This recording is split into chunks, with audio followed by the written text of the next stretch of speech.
Perfect. Perfect.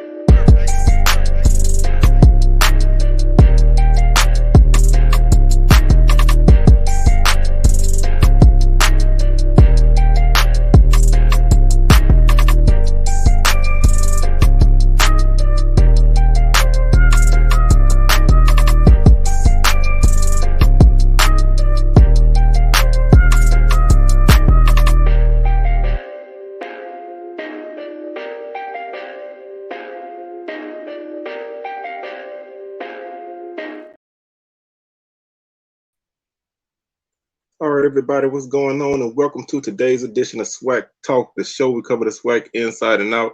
Of course, I'm your tour guide around the SWAC Seawells coming at you, and we're going to continue our series, my way too early order of finish, this time for the West Division. So we're going to go ahead and do that.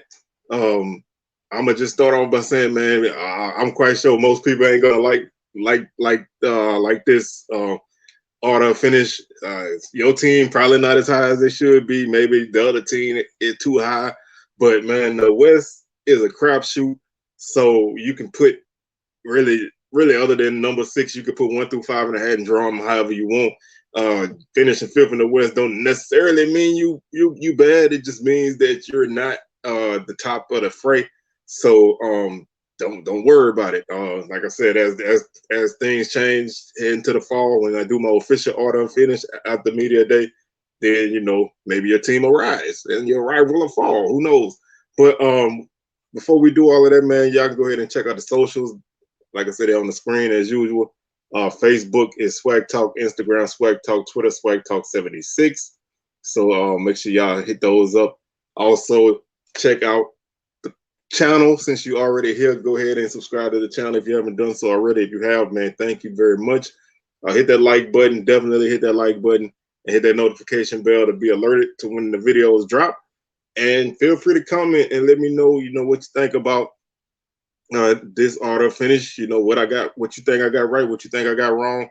Where would you put anybody, and the whole nine. So, man, let's go ahead and jump this thing off, man. Like I said, to me, this can go a multitude of ways. So there's no real right or wrong answer for any of these positions.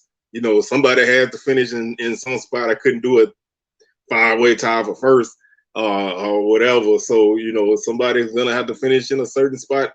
That's not necessarily indicative of that team. Is just where I've slotted them at this time, man. So enough of the hedging and all of that stuff. And we're going to start off with my number 16, and that's UAPB, the Golden Lions, man. I feel like, get out of here. I feel like this is we don't know what this team going to be, man. We just don't know anything about this team right now. Coming out of the spring, quarterback play didn't sound like it was that great. Offense as a whole didn't sound like it was that great. Defense seemed like it's taking a step, but defense is always going to be ahead of your offense anyway. But offensively, this team was not that good last year, even with a great back like Kayvon Britton, which they lost. So this team is really starting over, man. They're going to have a guy most likely starting a quarterback who wasn't the most productive. They played 2 freshmen at times last season. Due to injuries to Skylar Perry, and those guys had varying results. So where this team stands is a mystery. So new head coach, the whole nine, didn't have a big recruiting class, wasn't crazy active in the portal. So that leads to, who knows? So my goal for this team is just to be competitive, man, and maybe steal a game here or there, and see where you stand.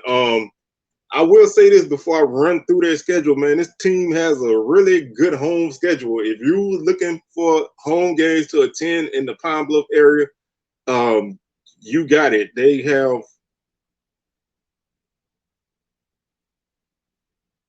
5 home games this year, and 4 of those 5 games are against top SWAC teams.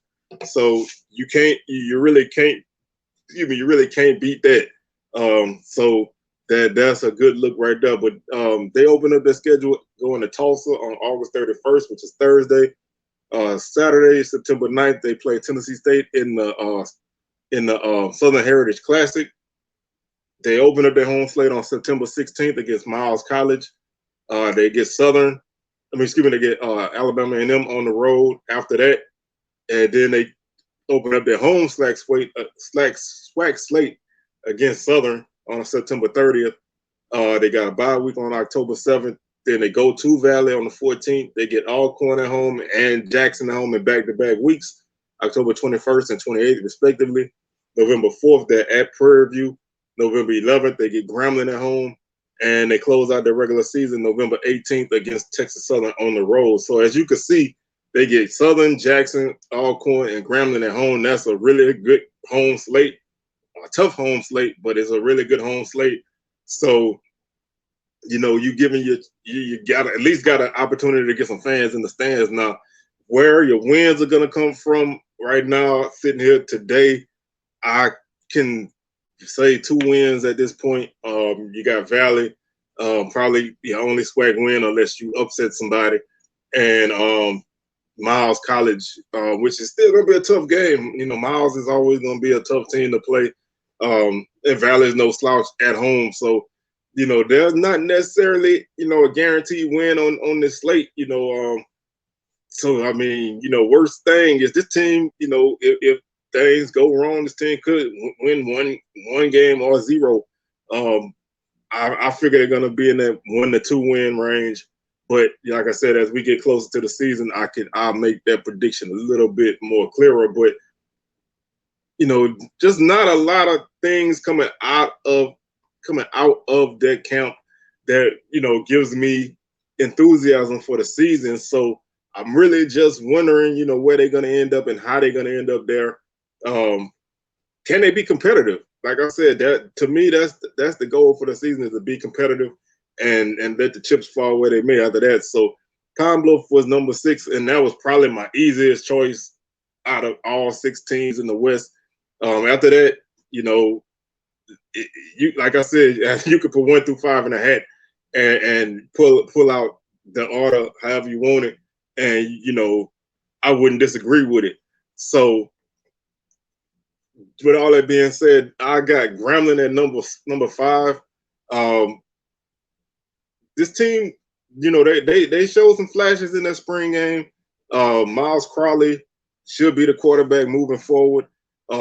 Really solid in the spring game. I know he's excited to finally have a team to call his own, and to have a coaching staff that believes in him. So I really look at him as taking a huge step forward, in his offense taking a huge step forward. Now they did lose a couple. They did lose Maurice Washington in the offseason, and they lost another receiver to the portal recently. But the running back room is still stacked. There's still talent at receiver. Lyndon Rash returns. He was one of the top receivers in the conference last season. So that's definitely a guy that can be a weapon for you. The offensive line always, is something that you always want to keep your eyes on defensively. Sunday Anderson is one of the top defensive ends in the SWAC, if not the top right now. So that's definitely a good thing. This defense last season kind of took a step back. Looking for them to take that step back forward and getting Grambling back on par. I mean, I think this team is gonna be in the mix. Like I said, their season to open their SWAC. I can't say that word for now. Their SWAC schedule to open up is pretty tough. The schedule as a whole, they open up in New Jersey against Hampton on September 2nd. They go to LSU on September 9th. September 16th, they open up their home schedule against Florida Memorial. They get Texas Southern at home on September 23rd. The State Fair Classic against Prairie View in Dallas is on September 30th. October 7th, they go to Alcorn. October 14th, they get Alabama A&M at home. After an off week, they get Bethune-Cookman at home. November 4th, they go to Mobile to play Alabama State.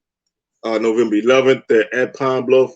Additional bye week before the Bayou Classic on November 18th, and November 25th is Southern in the Bayou Classic. So I think the beginning of this SWAC, beginning of the SWAC schedule, I think, is definitely gonna make or break their season. You have 3 divisional games in back-to-back weeks, all against teams that I have picked ahead of you. Texas Southern at home, Prairie View in Dallas, and Alcorn at Alcorn. Now, last year you went 1-2 against this slate. You had a huge upset against Alcorn, 35-6. So, you know, Grambling traditionally gives Alcorn a lot of problems. So will Alcorn be able to respond to that? That's definitely one of those things, early season game. Both teams still gonna probably be finding themselves. Prairie View has had Grambling's number for a long time. Texas Southern beat Grambling last year. So I really, like I said, I really think their schedule hinges on those 3 games. How they come out of those 3 games is gonna tell the tale for the rest of the schedule. Your East Division slate is manageable. If not, I don't want to say it's easy, but it's very manageable. You get Bethune-Cookman, who's probably gonna be the last team in the East, and then you got whoever's probably gonna be 3rd and probably 4th. On their list, so not necessarily tough. You know, all those teams have questions of their own. We don't even know what kind of offense Bama State gonna have, and their defense is probably gonna take a step back since they lost so many guys. A&M, they looking for consistency. So that's not an easy game by any stretch for Grambling. They could easily drop one of those 2 games. I don't see them losing to Bethune-Cookman, but they could easily drop one of those other 2 games, or they can win them both. Pine Bluff, definitely, I would mark that as a win. And then Southern is the Bayou Classic. You know, who knows, you know, where these 2 teams are going to be at going into this game. And anyway, you know, this is a big game regardless. So, you know, you never know who's going to pull it out. So really, like I said, I see Grambling beating Hampton, and I see them beating Florida Memorial for their non-conference. Like I said, 5th place is gonna hinge on how they do in those first 3 games. They win those first 3 games, then they probably gonna win the division, if not finish 2nd or maybe 3rd, because you're gonna hold tiebreakers over those 3 teams. You lose all 3, then yeah, I can solidly put you in that 5th place spot. If you go 1-2, you know, again, 5th place maybe is still in the cards because like I said, you're already gonna have 2 losses. You're probably gonna split the Bamas, and you may lose the Southern. So if that happens, then you're probably gonna finish 5th. Or you know, you split the Bamas and beat Southern, you're gonna probably finish ahead of Southern. So there's a lot of wiggle room in this, but I think this is a team that's, you know, like I said, they could finish anywhere, and this is tough, man. You know, like doing the order of finish for the West was tough. The East was easy because I knew my top 2 teams. I really knew my middle 2 teams. Just didn't, you know, just had to figure out the order, and then I knew my last 2 teams. Just figure out the order. This is tough. So you know, you can put a team who potentially could be good at a bad spot, or a team who may not be as good once the season starts at a high spot. But right now I have Grambling at 5th place, and I'm standing by that. And that has nothing to do with me being a Southern Jaguar, because I got Southern at 4th place. Southern has a lot of questions coming into the season. Offensive line, they're losing 4 guys off the offensive line who were very, very consistent contributors. Now, this is a new look offensive line for the first time in God knows how long. Southern's had a new look offensive line, so that's always a question. The middle of the defensive line is definitely a question. Now you're bringing in guys, but the guys you're replacing are tough to replace. So you know, and you're losing defensive ends as well. So the defensive line is going to be a question mark. The secondary, you know, you're losing your All-American safety. So that's a spot that you need to fill. The corners are solid. You know, your other safety spot is manned by Jordan Carter. So, you know, the linebackers are set. I think you have good depth at that position now that you didn't have a couple of years ago. The defense, I think, is going to be okay. Offense, obviously, offensive line and quarterback are the thing most people question is quarterback. You talk to somebody from Southern, anybody even watched Southern last year, they're going to say quarterback is Southern's biggest question, and it is. I don't really feel like that job was necessarily sewn up. I think it was more of a case that he just wanted to have a name going into fall camp, a guy that I could put at the top of the leaderboard as a target for everybody else. So I think that job is still wide open. I mean, they're bringing in another quarterback on the official visit on Saturday. So that, to me, that just lets me know he's throwing numbers at this position, just trying to see. Now, I do think the position is going to be improved just off of natural talent. Experience is definitely the problem. Really, none of those quarterbacks you bring in has any major college experience. Nobody's started a FCS D1 football game, so that's definitely going to be an issue. Well, Noah Biden, started games at Grambling, but he's the only guy who has that experience starting any game for their team. So experience is the question mark. Running back room is solid. Receivers are solid. So line play for Southern and quarterback play is definitely your biggest two issues.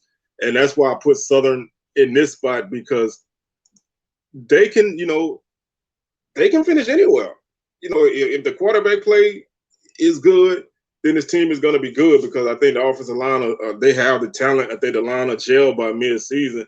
But if the line doesn't play well, the quarterback is a carousel all season, or the guy they depend on is not getting it done, and he doesn't, have a quick hook like he did last season. Don't pull a guy, let the guy stay in there and struggle. Then the offense is going to be stagnant, and I don't think the defense is going to be as good as last season. So that's going to really put the onus on the offense to carry their load more. So looking at the schedule, this is a SWAC schedule, man. They play 11 SWAC games and only one non-conference out-of-conference opponent. So you're gonna see everybody in the league except for Valley. So if you wanted to see Southern play SWAC teams, then you got it. I've shared my feelings on the schedule. I don't hate it anymore, but I'm still not a big fan of it. Although it does lead to some really good home games. So that's definitely a key thing. But you open up your season at Alabama State, that's definitely a game where two teams are not going to know who they are coming into this game. And you may not know who you are coming out of this game, but it's a good feet to fire game, man, to really get yourself going. You get Jackson State at home the next week, which is definitely a big game. It's not a conference game, but it's still a big game. You don't want to lose this game regardless of whether it's a SWAC game or not, but it doesn't hurt either team. It may be a task too big for Southern to win this game early. I don't know. But that's definitely a good opening season challenge. You get Alabama A&M at home. Again, another game that's tough, but a manageable game here. You get the week off. You go to Pine Bluff on September 30th. That's a game you should win. You get FAMU at home on the 7th. That's a team that's given you problems for a long time. I mean, you go back to the 90s, man. FAMU has given Southern loads of problems. I can count on, I think Southern's only beat FAMU like twice. Well, like 3 times since the 2000s. So, I mean, of course, they didn't play every year in the 2000s to now, but, since the rivalry been brought back, Southern hasn't had a lot of success against FAMU, including 2 double-digit losses in different ways the last 2 seasons. So this is a tough game. FAMU could be the East champ. They're definitely going to contend for the East, but they could be the East champ. So this is a tough matchup. You get Lincoln for homecoming. All right. You go to Bethune-Cookman. Where that game is at, who knows yet? Some people say Jacksonville. But right now you get that game. You should win that game. Just on paper, you should win that game right now. You get Texas Southern at home. TSU's beating you 2 years straight, including shutting you out last year. If you want to take a step in the division, you have to win this game. I mean, you cannot lose games like this, no matter how, no matter what level Texas Southern gets to. you have to start winning that game. You can't fall further behind this team because they're gonna get, even next year they're gonna be even more experienced. So you if you want to get back on track, you can't really drop these games and hope to slip in like you did last year. November 4th, you go to Alcorn, which is always tough for Southern. Southern hasn't won at Alcorn since 2016, and this is the first time Southern's been to Alcorn since 2019. Because of the spring season and Alcorn opting out, and the SWAC made them play multiple road games to make up for teams losing home games and whatnot. So this is Southern's first time going to Alcorn in a while, so they're gonna be ready for you. You beat them twice in a row. They want to fix that and get things back to the way they feel they should be. So definitely a tough game now. Prairie View at home on November 11th is definitely a really tough game. Prairie View is going to be a contender in the West. I never really liked that. I never really liked games in that spot because it's the week before. I can't really speak for Grambling, even though they have the same situation. But for Southern, I never really liked that game before the open date to be a tougher game because I feel like you got the classic, especially if both teams are playing for something. You got the classic looming, and you got a bye week to get ready. Sometimes you can kind of sleepwalk through that game, you can get a rude awakening. So, I think the team is going to have to be focused, not worrying about the bye week, not worrying about the classic, because you got a very tough Prairie View team that's returning a lot of guys on offense. Defensively, they're losing some things, but, they're still going to be a challenging opponent. And then you get your bye week, and then you get Grambling in the Bayou Classic again. Who knows where these two teams are going to be at? This could be one of those old school, well, not old school, one of those last few years, winner take all Bayou Classics. Could be one team, trying to spoil the other one, or could be both teams out just playing the string. So, there's still a lot on the line for that game regardless. But looking at this schedule, man, obviously, Lincoln's a wild card, but that's a game you're supposed to win. Bethune-Cookman and Pine Bluff are games that you should win. Everything else is up in the air. I mean, you got games with higher probability, like Alabama A&M and Alabama State. Then you got those other four West teams that are going to be in that mess. Just like I said, again for Grambling, the beginning of the SWAC schedule is going to make or break them. The end of Southern SWAC schedule is gonna determine their season, because the other four teams in the West that are contending for the division, in my opinion, Southern plays them all back to back at the end of the season. So, they made it, because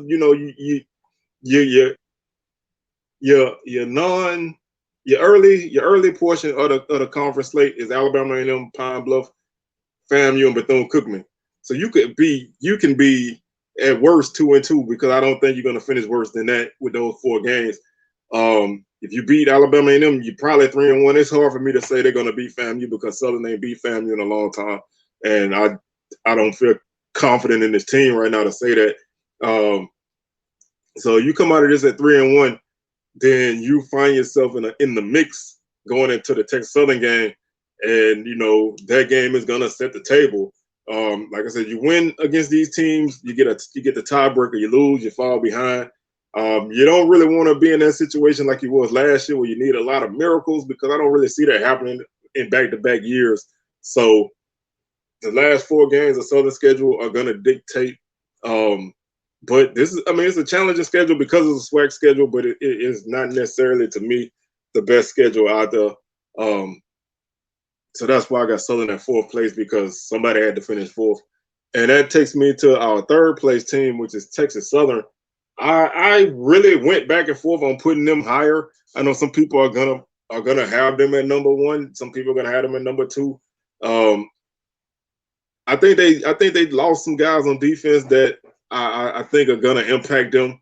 The offensive line I heard was not that good in the spring, but they're still returning some key guys, but they lost Drake Centers. So, they have some question marks. The offense, I don't want to say the offense was still really solid, but I don't think it was as explosive as it was the year before, especially through the air. Andrew Body, is coming off of an injury. He should be good to go by the time the season starts. But with those kind of injuries, sometimes it takes a while to kind of get yourself in the groove. So it's gonna, the opening of the season against Prairie View is always tough.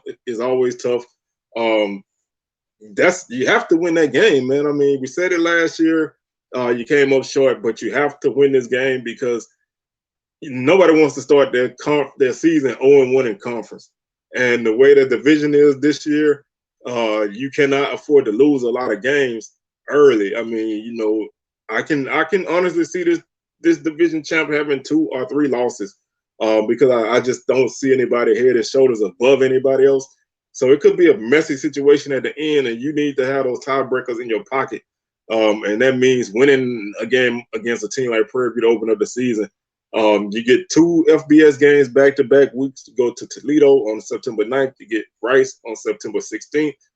Rice is going to be a game where you're going to be able to put up some points if your offense is there.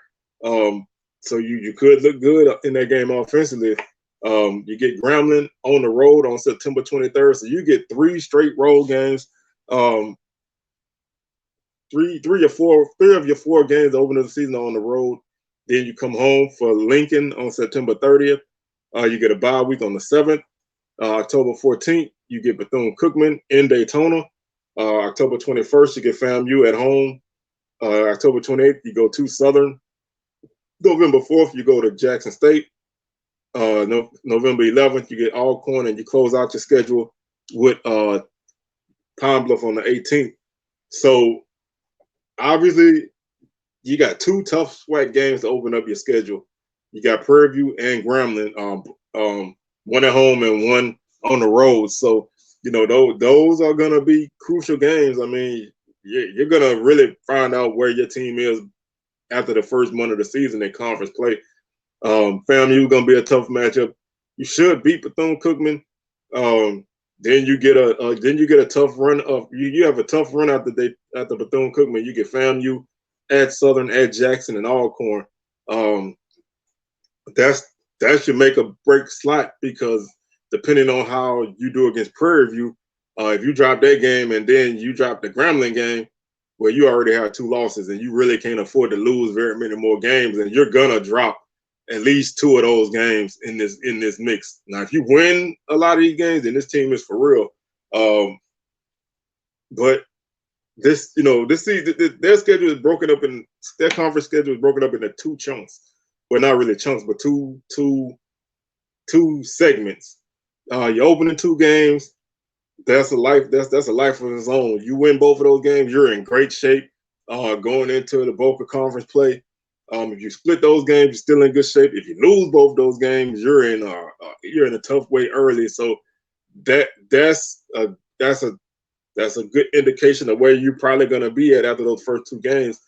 You get a bye week, and then you get Bethune-Cookman on the road, but you should win that game, like I said. And then you have a 4-game slate against teams who most people feel like are going to be in the mix for the division. Like I said, I have you finishing above Southern, but that's still not an easy game in Mumford. Jackson State is tough. FAMU is going to be tough at home. And Alcorn, you beat them last year on their homecoming. But this team is going to be better than they were last year. So how you manage that 4-game stretch is really going to determine where you finish. So just like Southern, the ending of your schedule is where the tale is told. Pine Bluff should be a win to close out the season. And that takes us to our number 2 team is Prairie View. They look really offensively. They look really sharp in the spring game. Trezon Connolly seems like he's taking another step. They got Caleb Johnson at running back to go along with Amar Antoine and Trezon Connolly. So they still have a 3-headed monster at running back, if not a better version, because Caleb Johnson is one of the top backs in the league, and he's definitely going to be hungry to run behind a really solid offensive line at Prairie View. So this offense is going to be tough. Defensively is where the question comes at. You're losing some key guys on that defense. but your defense always seems to be in the mix. Not necessarily, a defense that's gonna just shut you down, but there are defense that's gonna make plays when they need them. So you kind of expect them to be in the same in that boat again. I think this is gonna be one of those teams that a lot of people are gonna forget about them because they're not flashy. They're not loud. They don't stand out, but they're gonna be in the mix at the end, like they were the last 2 years. One division champ, one should have had a division champ if you beat Valley. This season, I feel like they're in the same boat, and they're gonna be in the mix going down to the end. They open up at Texas Southern. They get Abilene Christian at home. They go to SMU. They get Alcorn on the road. They got Grambling in Dallas. They get Valley at home. They get Houston Christian, which used to be Houston Baptist. They got to go to them. They got a bye week. They go to FAMU. They get Pine Bluff at home. They go to Southern on November 11th. And November 18th, they go to Alabama State. So their schedule is tough. And it's really tough because they have a lot of road games in the conference. You got Texas Southern on the road. You got Alcorn on the road. You got Grambling in Dallas. I mean, you've won that game a lot, but that's not a home game. You got to go to FAMU, and you got to go to Southern. So, that's a lot of games away from home. Your home games are Valley, Pine Bluff, and Alabama State, all winnable games. You should win all three of those games. Alabama State is probably gonna be the toughest out of the three. I mean, Valley did beat you at home a couple years ago, but I don't know if they're gonna be a sneak up on you 3 times. But they have to win these games on the road. I mean, obviously, if you want to get where you want to go, you have to win these games on the road. So their schedule, their segment of the schedule that I think is make or break is those road games. You have to come out on the positive side on those road games. And I'm including the neutral site game as a road game, just in the sake that it's not at home. Obviously, it's a neutral game, but it is not at home, so it's technically a road game in that mindset. So you have to finish at least 3-2 in that slate, because I think you can win those 3 home games. You finish 3-2, and then you're sitting at 6-2, and you're probably gonna win a division. You get Texas Southern at home. I mean, on the road early, and Alcorn early. That's 2, and Grambling. That's 3 of your toughest division rivals at the beginning of the season. That's another make or break spot. You win those 3 games, then you're in the driver's seat. You go 2-1, you're still in a good spot. You go 1-2, and you go 0-3, then you're looking at a rough season, because you're probably gonna drop at least 1 more game. If you were to do that. So there's 2 things that I'm looking at out of Prairie View schedule, and that's the road slate and that early season 3-game stretch against Texas Southern, Alcorn, and Grambling. You're gonna know, just like Grambling, you're probably gonna know what his team is by like week 5. So should be no surprise with this team. You should just know where they are. And that takes us to our number 1 team in the division, and that's Alcorn. I think Alcorn, they've been down the last couple of years. Although I think last season, they were a quarterback injury away from really challenging for the division. They had a 3-game losing streak in the middle of the season that really kind of tanked kind of took the wind out of their sails.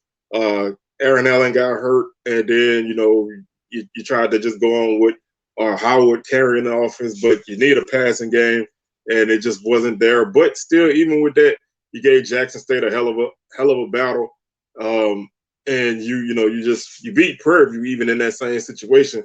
So you saying all of that, you're in the mix. Now you're losing some key guys on defense, but you're getting some really good guys in, and you got a couple guys coming in and don't nobody want to say who they are, but they supposedly are really good guys. So you got the pieces to make this be another solid Alcorn team. The teams for Alcorn that won during that stretch that they had in recent years were always teams that could run the ball.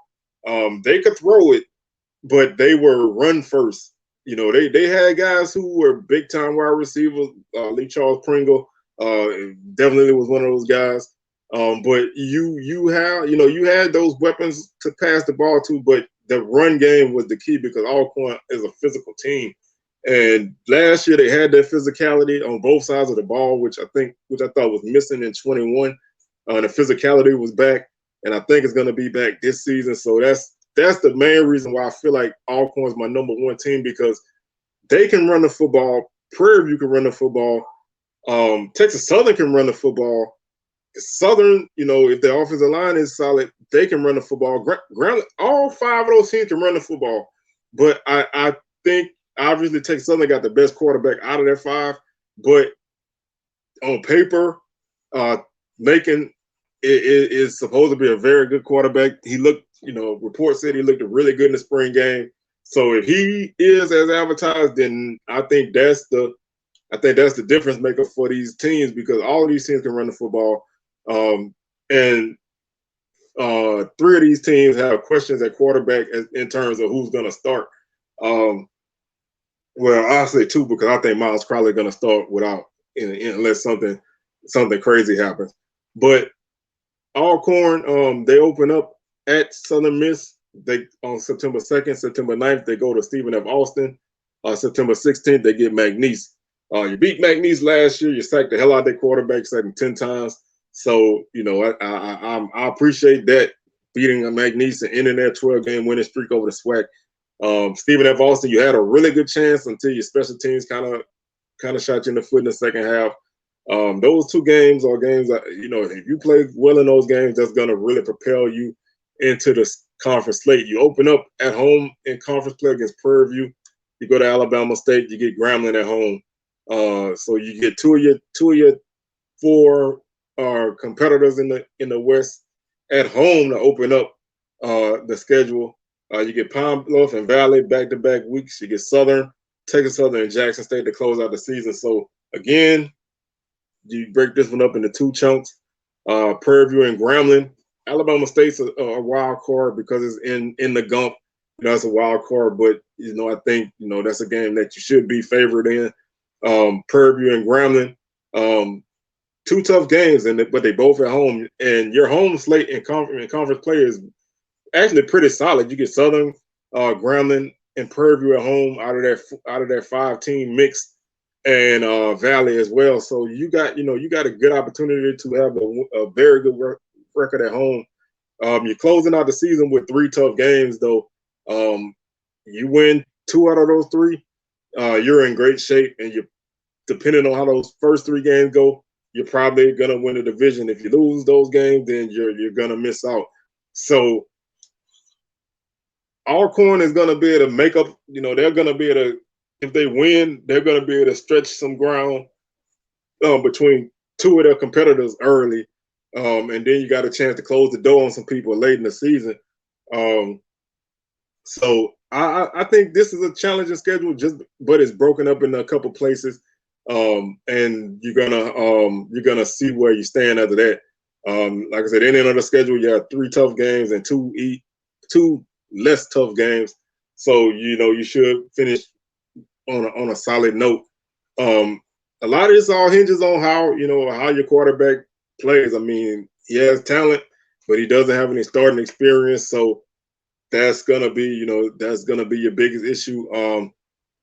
Like I said, all of these teams had enough questions that I couldn't 100% put anybody at number 1.